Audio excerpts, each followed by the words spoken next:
Next up, we have Adam Kellaway from Dow Chemical. So Adam Kellaway is a mad hatter. He wears many, many hats, and from data science to machine learning, ML engineering to data engineering for Dow's Digital Fulfillment Center. He's helping shape Dow's AI and ML strategies to create a more intelligent digital supply chain. Like I used to work in the oil and gas industry, and so the supply chain for petrochemicals and for all of the chemical processing is just like crazy complex. Yeah. So really exciting to see more of this. Yeah. So Adam has a Master of Engineering from a degree from the Imperial College of London and a PhD in Chemical Engineering from the University of Minnesota. He's a member of the AICHE and represents the Dow on the Manufacturing Leadership Council. He's presented works at numerous conferences, including AICHE, Aspen, Optimize, Ray Summit, and NeurIPS. Today, we are blessed to have Adam present his work on AlphaDow, a RL-based agent for production scheduling. This is a non-trivial daily problem for many of Dow's many facilities, and he will highlight several challenges his team has faced in deploying such advanced models in a legacy industrial setting, as well as their solution. Excellent. Like I'm really curious to learn how you can move from kind of these more dated systems to these like really bleeding edge reinforcement learning enabled sort of systems. This is awesome. Yeah. So welcome, Adam. Thanks for dropping by today. Cool. Thank you. Thanks for the introduction. I'm seeing my slides pop up here, but yeah, thanks for the introduction. So as I said, Adam Kellaway from Dow's Digital Fulfillment Center, which is our center for all things innovation in supply chain. So we do a lot of RL, but a lot of mixed integer programming, machine learning, etc. So today talking about RL and our project AlphaDow. So clearly inspired by AlphaGo and everything that came from there. We're not hiding that really. And we were at Ray Summit 2020. So hopefully I think the videos are still up about that. There gave a little bit more in depth about the problem and kind of how we solved it. If you have more questions, feel free to reach out on whatever channel is available. I think afterwards the Q&A as well. But even beyond that, happy to talk. So today kind of focusing a little bit more on the production side and the deployment side and the inferencing side of industrial RL. So just to recap, like the problem at hand, a very high level introduction here. This would apply to a variety of businesses in this space. So in general, we have a variety of sites distributed globally around the world. Each one of those sites may have a variety or several, we call them production reactors. So think of these as like massive industrial scale, world scale production plants, right? And each of these produces a variety of products. Some of those products are shared across different reactors and some of them are not. That all gets stored up in warehouses and we ship from there to our customers from those warehouses. So those customers are we only do really business to business. So those are other big industrial players in the same space, but their demand is still, arrives stochastically. There's an element of randomness that goes on there.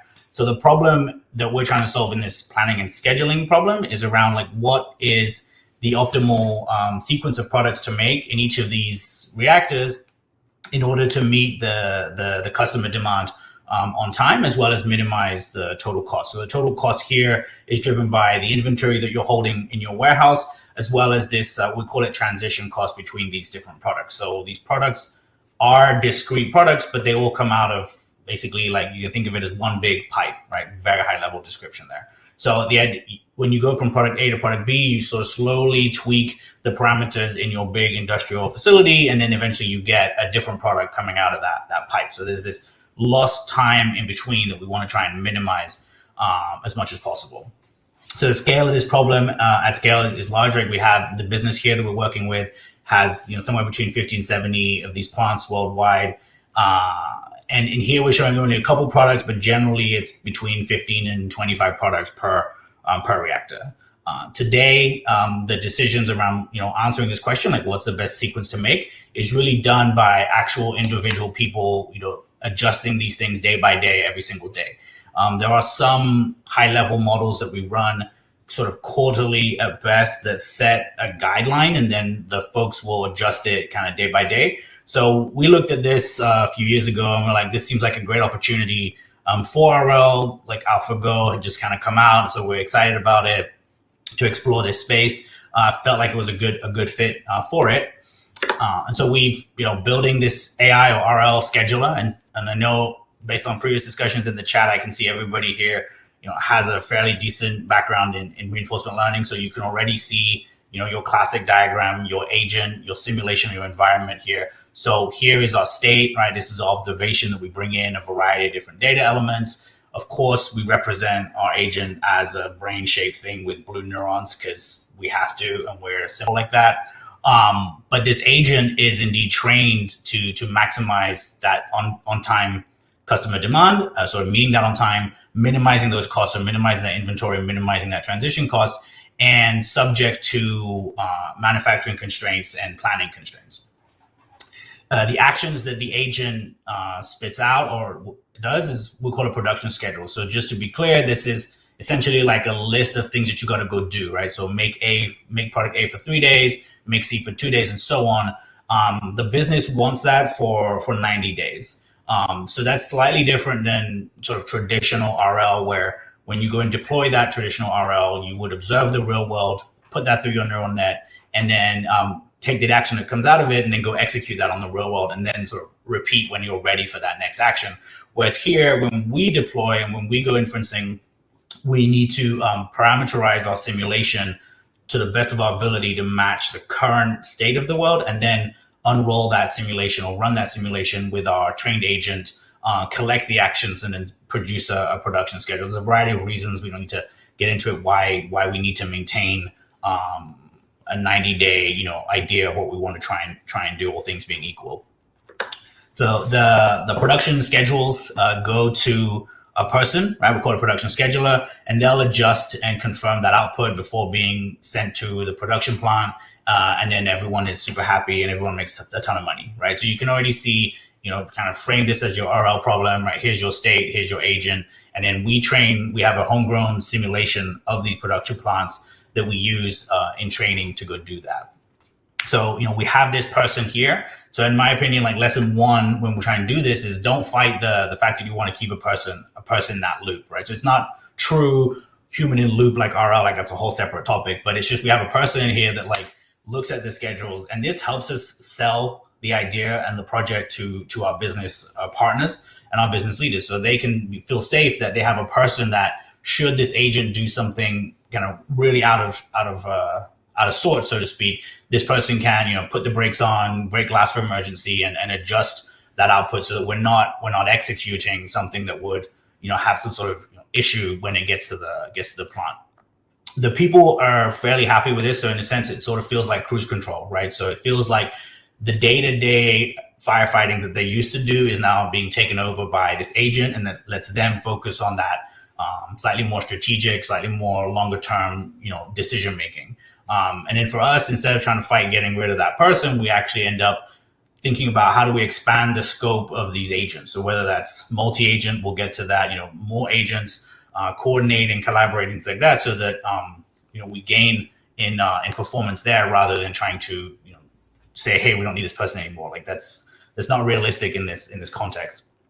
And then finally, to just close out the slide and show you the picture here, like the whole point is this whole exercise basically would be repeated at least weekly, but definitely you're monitoring this thing daily. Like this is active. Things can happen, demand can change. The production plant can go down for maintenance reasons or whatever. So you're at least reevaluating your 90-day schedule every week, and then possibly even adjusting it day by day. So that's kind of the pitch, the introduction. So pivoting a little bit to some like observations of like why in-house RL in general is challenging. And it kind of concludes it to like everything is a design variable, right? And so when we go through these lists here, remember that our objective as DAO is we just care about getting the trained agent out there so that as fast as possible and as best as possible. So that's sort of like trains fast, is repeatable, robust, and we can get it out there as fast as possible. So we don't really, quote unquote, care so much about like why it's doing a good job. So we have a lot of freedom and flexibility in the design of its state, its action, and all that. So, you know, actions, I can make great cases for different types of actions. Like, again, nothing is set in stone here going into this exercise. If you think that try out a continuous action is going to make your training easier and faster and better, then why not, right? That's kind of the challenge here. We can spend all day talking about this sort of like do nothing or zero time or minimal time action. Rewards, of course, we know super important in the space of RL, whether that's, you know, you want dense rewards, ideally, you know, you have to fight with sparse rewards. We spent a lot of time on the second point here around RL versus mixed integer. So a lot of us have the background mixed integer programming. And so we understand, and in a way the business understands as well, the idea like this overall performance. So, okay, you ran the simulation for 90 days. How did we do, right? Well, that would lead to a very sparse reward, just that one number. So, you know, we feel like we could do better. We have a lot of ability to design here, the reward shaping, and so on. So again, like all of these are decisions that have to get made, and none of which really matter because we only care about getting an agent out that we can take those actions and convert them into this 90-day schedule and be done with it. State observation, you know, similar types of ideas like what do we include? What do we scale? What's important? Do we do some feature engineering ahead of time based on our sort of subject matter expert knowledge and so on? And then finally, neural network design. Do you want to stick something simple? Do you go attention networks, right? They get a lot of attention recently, very powerful, but maybe, you know, they introduce a lot more complexity. And so you try an attention network and you say, hey, like it's not training. Well, is that because you don't understand attention network, or is it because that attention network doesn't work well with your definition of state or your definition of reward that you chose? So a change there may make it work better or worse, or who knows. So there's a lot of iteration here. You know, state stacking, we talk a little bit about that. So the point I'm trying to make is that, you know, in these real world settings, nothing is independent and everything is like connected. And be prepared to spend like time and money on compute resources, right? Which of course is where stuff like RLLib and Ray Tune can help make that as easy as possible. The other comment before we leave this slide is that, yes, we're inspired by the many great research groups out there, but there's only really like 3 of us working on this part-time. So that's where it becomes challenging to try and explore this search space as quickly and as efficiently as possible. So again, like if you're in a similar position to what Dow is, be prepared to spend time on this. It's certainly not an easy problem to solve. But indeed, like I say, any scale, and the ecosystem here is here to help. And 2 ways where we've really used it a lot is in action masking to impose those known constraints. So I would argue that a lot of industrial settings, there are specific states where you know guaranteed 100% that some of those actions are not allowed. They're basically illegal or completely not allowed, and never the best answer to do. And so we've done that using action masking. The alternative there is essentially like put a big, large negative reward. If you take those actions, I think there's some research out that says action masking is generally better than that. But we like action masking because we can then guarantee to the business in deployment, like this agent's never going to do that thing that we know ahead of time is illegal, right? So the only comment, I guess, you know, to the any scale folks is like if we could, you know, make action masking a little bit more first class citizen in the RLLib space. Happy to help with that. Happy to discuss more. I don't want to put you on the spot on nothing, but we can discuss later. But yeah, like for certain, I think that in industrial settings, action masking is going to come up again and again and again because we know there's certain states where certain actions are just never allowed. And then, more importantly, population-based training and population-based bandits. So we started with population-based training, and then population-based bandits came out, and we pretty much switched to that because again, we don't have a ton of money to spend on compute, and bandits is slightly more. Population-based bandits is generally speaking slightly more efficient on that perspective. But here again, it's all about we don't care about how learning rate affects training, or how clipping parameters or gamma or whatever other hyperparameters. We just care about getting this agent trained as fast and as effectively as possible, so that we can test it then and put it out there in the real world. And so yeah, like again, this is all built in, right, to Tune. You know very well. it makes our job very, very easy to try these different things out and roll through a lot of these different design cases. So, but indeed, training can be achieved. This is just a simple plot, right? You learn over time. That's excellent. But the message here is like sometimes actually simple is better, right? Or easier to understand and easier to comprehend what's going on. So our actions are relatively straightforward. Our state is sort of pretty much what you would first try. Every day I try something different, but I always kind of come back to like what's simple. So don't try and get fancy before you need to, right? It's probably a good lesson in life in general on that one. But neural network, we generally look at fully connected linear networks. Nothing sophisticated there. We always want to look at LSTMs or transformers, but I think that just adds that additional layer of complexity that we haven't quite cracked just yet. And then the reward as well, just a linear sum of these different components that we know how they will interact with each other. So you have your trained agent, and now it's your time to deploy your trained agent, right? And deployments can present their own set of challenges, right? And so here we get kind of humble and we admit some of our issues. But in my opinion, like RL simulations, which is where a lot of us sort of train in, right? We train in simulations and then we execute it or we deploy it to the real world. My point here is RL simulations are not using the same kind of data as like traditional ML models. So we can, in RL, we can do a lot of progress, right? We can create a simulation sort of completely separate from your company's data ecosystem, right? You can create a simulation, you can make a lot of progress, you can get the business very, very excited. And then when you go to deployment, now you worry about, wait a minute, like where am I actually going to get this data from, right? And again, like the idea is simulations are built on concepts, but sometimes you need to figure out like how do you translate that to the real world and to your real data systems, right? So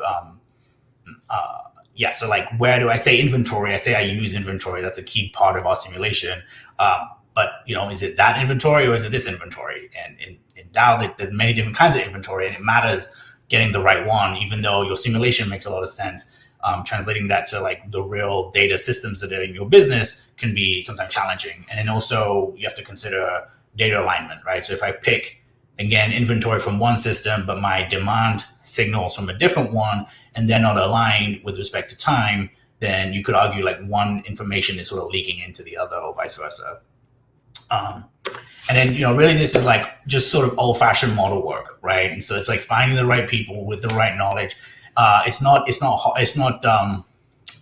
glamorous, but it's necessary work, right? And again, RL simulation, you do that training, you get very excited about it. I think RL, reinforcement learning, is a very inspirational piece of technology, right, for business leaders, because think of a modern business, we can often frame it as like someone once said, like a decision factory, right? So pretty much modern businesses just do decisions and make decisions like all day, every day, thousands of millions of times a day. And RL is a piece of technology that says we can make those decisions for you and make those best decisions for you and optimal decisions for you. So it's very inspiring piece of technology. And so you progress, but then you hit that roadblock of like, I need to go find my data to go and deploy it. Now, in our case, we were hindered by a little bit of a lack of maturity in data ops and MLOps, and AlphaDow was one of the first projects that really tried to drive DAO towards more advanced machine learning and RL type technologies, and we were hindered a little bit by that, where we didn't have the foundation in place to be able to really deploy these models effectively with minimal roadblocks. So we ended up parking AlphaDow on the side and saying, okay, we're going to now pivot and we're going to influence the general direction for the entire company around what are the best kind of modern ML ops and data ops and other kind of buzzword that you want to insert there, but basically like data foundational stuff to get going, right? So again, don't be afraid of that. If you're doing RL in your company, like it is so inspiring that you make a lot of progress, and you may be tapped on the shoulder to be like, hey, we need your help, and go fix these other problems first before you can actually enjoy the fruits of your RL labor, so to speak. So, and then because you need an architecture diagram somewhere, right? Just to be very quick on this one, this project entirely in Azure machine learning. So we spin up heterogeneous clusters, we slap Ray on top of that. We train our models in Azure Machine Learning, and we register them, and then we deploy them into our AKS cluster, where we have Ray Serve as our deploying or serving piece technology. We've looked in the last 6 months or so much more heavily on Ray Serve as a deployment technology. We like the model composition because we see that as being a huge piece that we want to go down and attack more and more. And of course, we end up building some end user application that works with that. And just to be clear, like, it is true, right? You can take my laptop and I can deploy it in the cloud for training, and then deploy my trained model to the cluster. So what they say is true. It is actually my experience just as easy as they say it is. So just a couple of concluding slides here. So future work directions.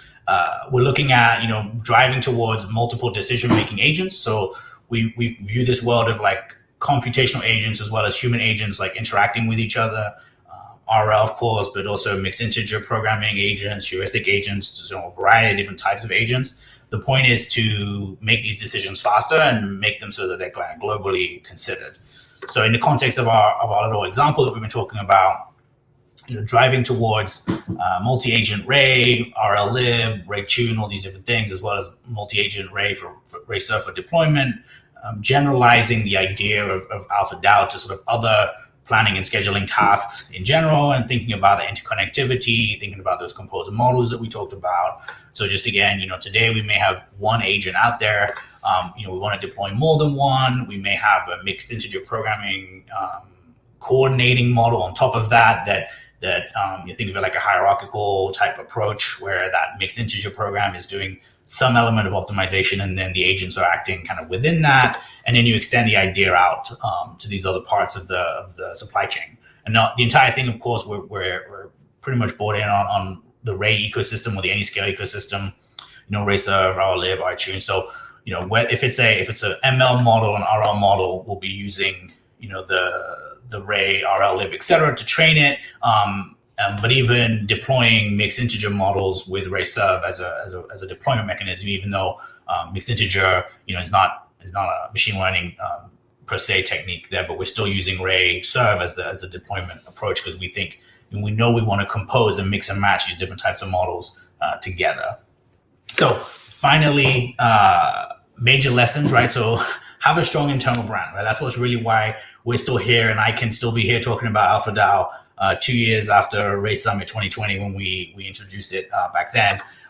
So for us, AlphaDow carries a strong internal brand at Dow. So feel free to slap the word Alpha in front of your company name. It may be successful. It may be a little tired by now. I don't know. It's been successful for us. But the point, though, the bigger point outside of that joke is that a strong brand helps this creation of what we can call a lighthouse project. And those lighthouse projects can drive the breakthrough like hesitant leaders, right? So we're a lot more sort of conservative on hey, we're not the tech company that a lot of other folks are. So we want to, we have to break through. We have to convince leaders. I think RL is a great vehicle for that. Like I said, it's a very inspiring piece of technology, right? In general, it makes decisions for you, or can help make those decisions for you.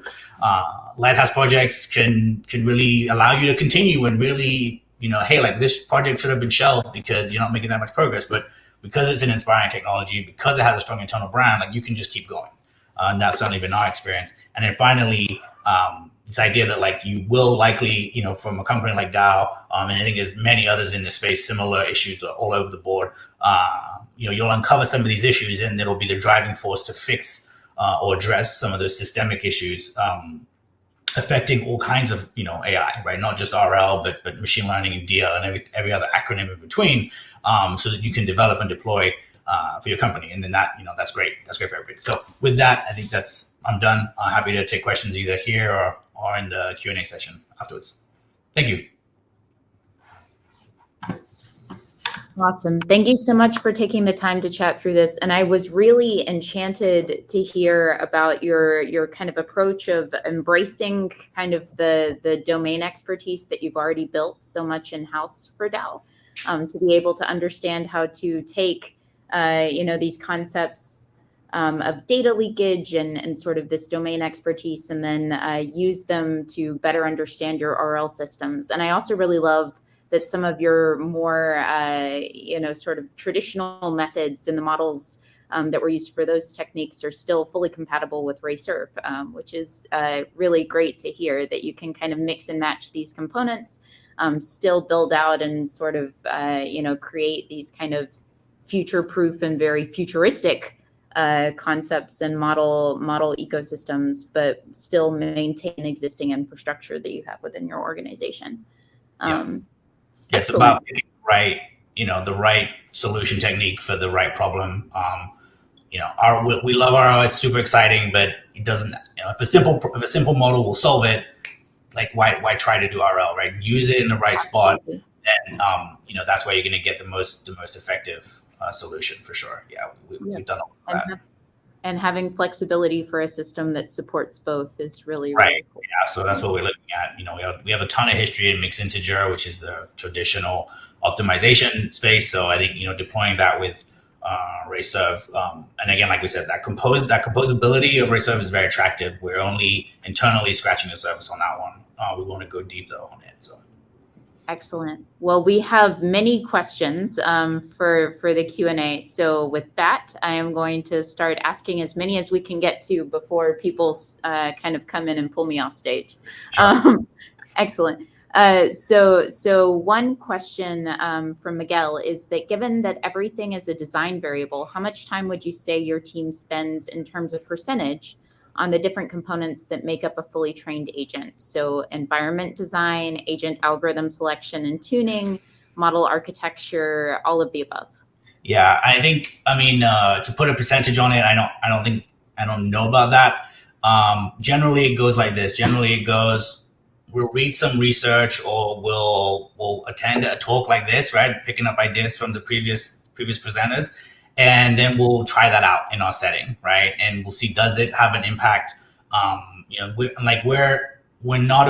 don't really care, quote unquote, about touching the algorithm. We feel like some off-the-shelf algorithm that's already implemented in Ray is going to work for us. But yeah, like that neural network design is a big piece. What makes sense to us, and then applying it, or what do we just, it's back to the age-old thing. Do you hand engineer your features, or do you let the convolutional neural net, figure it out for itself, right? We're not using CNNs, but the idea still stands. You wake up one morning, you've slept on it, and you're like, let me try this idea today. So I don't know. We feel like the reward, of course, is the biggest one. We feel like our actions is fairly well set. But again, recently I just tried something different. So the reward for sure, we all know how important that is for training and learning. And then there are the neural network design, right? Because we also care about robustness as well. So how do we, ideally when we go from plant to plant, it would be great if we could leverage what we learn on one plant and apply it to the next. We haven't cracked that nut just yet, but that's the idea. So I would say those two, the majority would be the reward signal and the neural network design piece. Awesome. That makes a lot of sense. And a question from Ahmed is asking if before you started investigating RL techniques for this particular problem or the problems that you articulated in your presentation, did you try any traditional constrained optimization techniques, and what was the performance variance between those? Yeah, so we've had we did or we do. We always think like, what's that baseline we can do in a mixed integer constrained space. We even have some papers out there around that comparison. So stochastic optimization, but with stochastic optimization, so you can take into account the stochasticity of your demand properly. It's going to take a long time to solve, and we feel like that the RL scales differently with respect to the number of products that we have. And so for a few products, you can run a constraint optimization quick enough that it can get you an answer in the time that you need. But now as you go to more products, you struggle, and then you struggle with the multi-agent approach, right? So agents collaborating with each other. So we talked about agents sort of on that same first level, but now you have an agent sending inventory to that warehouse level, and there's a bunch of work that you could do there as well. So that's where we think RL has more extensibility than those traditional methods, primarily around scaling and solution time, right? So training takes a long time, but then when inferencing is going to be a lot faster. Yeah, excellent. And then I think we have time for one final question. This is from Onur. who is, and it's very, very focused on MLOps, which is near and dear to my heart. But he asked how do you handle the other operational aspects of your deployment, like evaluating upgrades to the model before you send it to production, monitoring the production, perhaps doing A/B tests or kind of smoke tests, and then explainability of decisions, as well as visualization of performance and those sorts of metrics. And are there any specialized tools that you've either built in-house or using off the shelf in order to understand how the system is actually operating in the real world? Sure. The short answer is we haven't really done much of that. I can extend a little bit though, right? We know it's a very, very vital part of it. We've looked a little at even just measuring okay, the agent was trained in these states and then it's seeing these states today. So is there an overlap? And that gives us some idea, at least intuitively, of okay, we should trust these actions or we should not trust these actions. But yeah, this whole exercise of monitoring it, deploying it, we're really not doing it on a huge scale just yet. So that's kind of the answer there. For that one, for the states one, we take all of our states. Our state's pretty large, so we do a principal component to get it to be a picture that we can look at and quickly say, yeah, the states it's visited today overlap, so we can trust that it's should be behaving reasonably well. We can plot all sorts of stuff around the confidence of the actions that it's taking, right? So you're going to get a probability. So sure, it takes naively takes the highest probability, but if that probability is not great, then you may want to tell someone, hey, maybe don't trust this, or maybe look at this a little bit more detail. So again, that's also why we have that person in the loop, so to speak, that can do some of that evaluation for it. I mean, that's the person that can get that flag if we raise it for them. Nice. And that sounds like the future topic of another RL in production sort of either meetup group or another summit. Yeah. Excellent. Well, thank you so much for your time. And we really appreciate it. We'll also send you some of the questions that were in the chat as well, if you wanted to answer them async or as part of the speaker series. Cool. Thank you. Thank you.